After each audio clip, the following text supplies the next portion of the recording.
Before we get into the Christian McCaffrey video, I would really like it if you would like and subscribe. If you love football, looking at things a little deeper than just the headlines or whoever's screaming in the video for clicks right now on YouTube, hit subscribe because we building over here. I am what I'm not. See, I never beat.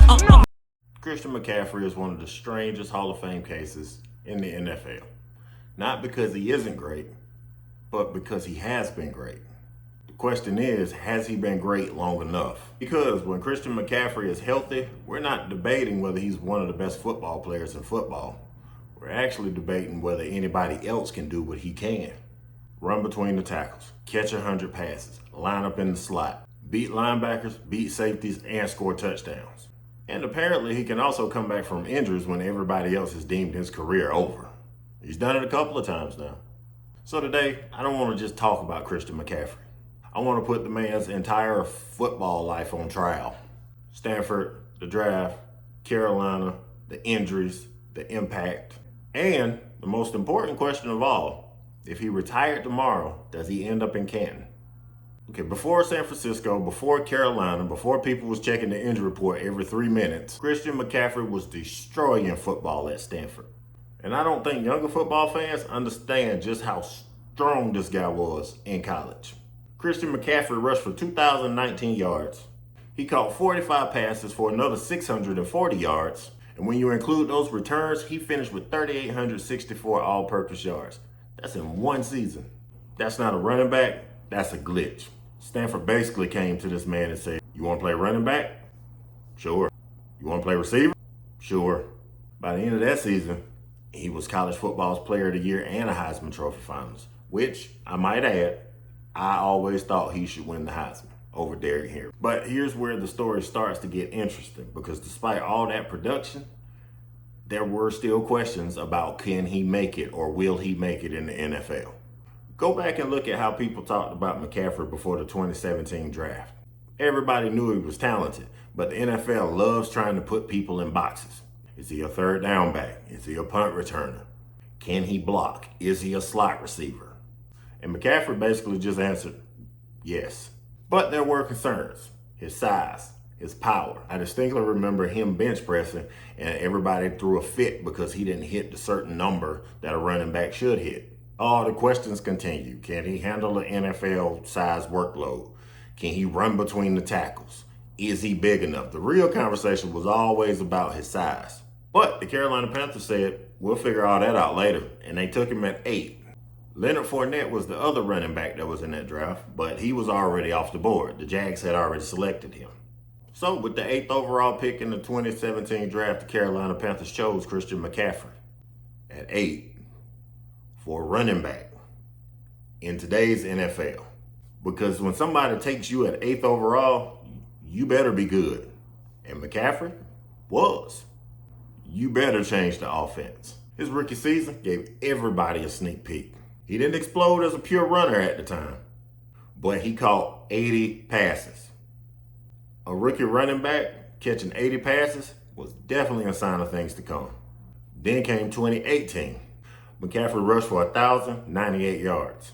He had 867 receiving yards. Now, we weren't talking about a running back who could catch. We were talking about an offensive weapon. And then 2019 came. Now, this is where the Hall of Fame argument really starts to begin. McCaffrey would go on the rush for 1,387 yards. He caught 116 passes for 1,005 yards.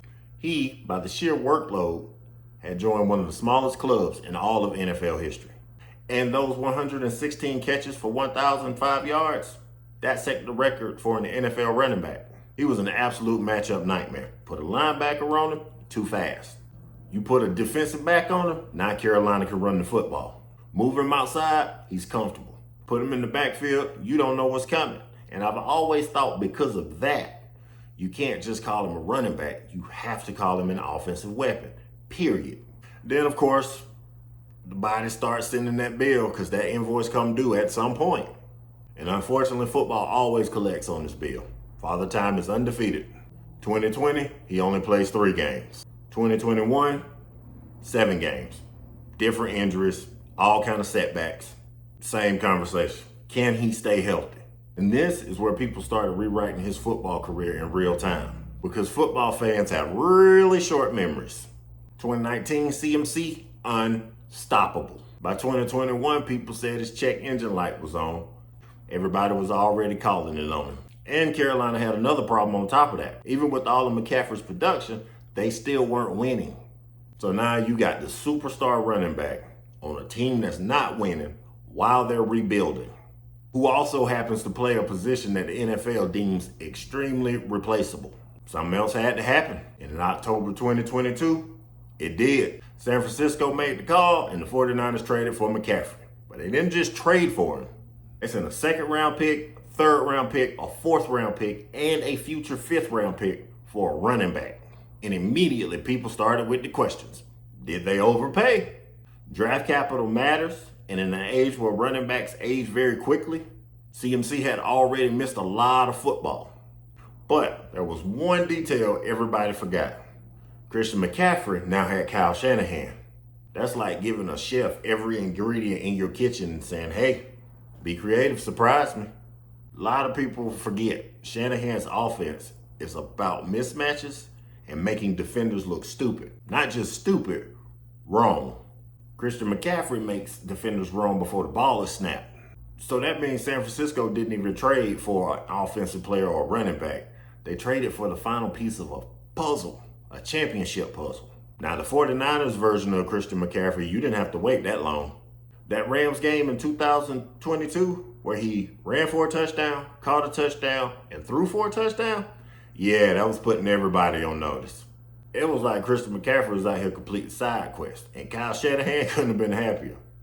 But in all seriousness, Christian McCaffrey kind of changed the geometry of the San Francisco 49er offense. Imagine being a defensive coordinator. You got Deebo Samuel, you got George Kittle, and you got Brandon Ayuk. Then you put McCaffrey in the backfield. And now you got to figure out who's following him. Linebacker, safety, corner. And any answer that you have tells them everything about your defense. Christian McCaffrey's presence gives information to the quarterback. And in 2023, oh boy, McCaffrey had 1,459 rushing yards, 14 rushing touchdowns. Add on top of that, he had 564 receiving yards and 7 more touchdowns. Over 2,000 yards from scrimmage. All-Pro. 21 touchdowns. Pro Bowl. First team All-Pro, I might add. And top it all off, the NFL Offensive Player of the Year. My personal opinion, he should have won the MVP. Just saying, MVP is a quarterback award now. It's just what it is. The running backs got to damn near do everything on them. They got to run, pass, punt, kick. That's for another day. At that point, CMC wasn't just back. He was arguably the most dangerous football player in all of the NFL. And that year, the 49ers rode him all the way to the Super Bowl. We all know they didn't finish the job against Kansas City, but McCaffrey had just become the centerpiece of a championship-level offense. And then 2024 came, and it's like, here we go again. 2024, another injury-riddled season. McCaffrey only appeared in 4 games. 202 rushing yards, no touchdowns. The same questions came back. Is he ever down back? Is he durable enough to last in the NFL? He's getting older. He gets too many touches. Maybe 2023 was the last of a good season for Christian McCaffrey. And maybe a lot of people in the building in San Francisco was thinking, maybe we've gotten all we got out of this guy. Maybe that's what we're going to get. That's the peak. In today's NFL, once running backs get around 29, 30, skills, steps, speed, all of that starts to decline. But apparently Christian McCaffrey didn't get that memo. In 2025, Christian McCaffrey played in all 17 games. He carried the football 311 times, rushed for 1,200 yards, scored 10 touchdowns, which, hey, that's cool. But here's where he starts to separate himself. He caught 102 passes. Not targets, passes.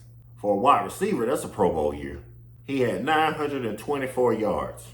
I think he was 76 yards away from being double on that 1,000 thing. I don't think anybody's ever done that twice. He had 2,126 yards from scrimmage, 17 touchdowns at 29 years old. Plus, keep in mind, he was coming off an injury-riddled season. And in that comeback, he also won the Comeback Player of the Year award. All of this being said, this brings me to the real crux of the whole video. Is CMC a Hall of Famer? Here's my honest answer, yes. If CMC retires tomorrow, I'm putting him in the Hall of Fame. Maybe not first ballot. Maybe that's a whole different conversation. But yes, in Canton, absolutely. Here's why. Sometimes we evaluate running backs like it's still 1995. Did he have 1,500 yards? Does he have 10,000 yards rushing? But Christian McCaffrey's greatness isn't measured by just rushing yards alone. Through the 2025, check this out now. Check this out.